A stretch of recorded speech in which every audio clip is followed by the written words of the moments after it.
असं लक्षात आलं की साधारणपणे आपल्या ज्या जिल्हा सहकारी बँक आहेत आणि ग्रामीण बँक या मिळून 67% शेतकऱ्यांना कर्ज दिलं जातं आणि राष्ट्रीयकृत बँका या 26% शेतकऱ्यांना फक्त कर्ज देतात।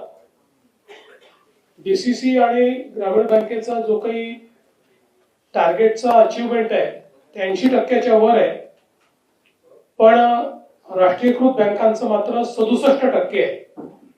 त्यामुळे आज अतिशय कडक शब्दामध्ये राष्ट्रीयकृत बँकांना हे सांगण्यात आलेलं आहे की त्यांनी 80%च्या वर टार्गेट पूर्ण केलं पाहिजे। दुसरं त्यांना हे सांगण्यात आलेलं आहे की सिबिल ची मागणी कुठल्याही बँकेने करू नये। या संदर्भात मी सगळ्या बँकांना सांगितलं की हेडक्वार्टर मधून प्रत्येक ब्रँचला त्यांनी पत्र पाठवणे सांगितलं पाहिजे की क्रॉप लोन करता सिबिलची अट नाही।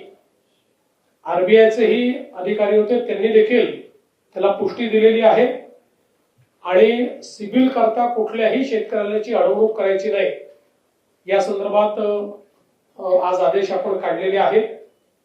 यासोबत या सगळ्या बँकांची कर्जमाफीच्या संदर्भात देखील आम्ही चर्चा केलेली आहे।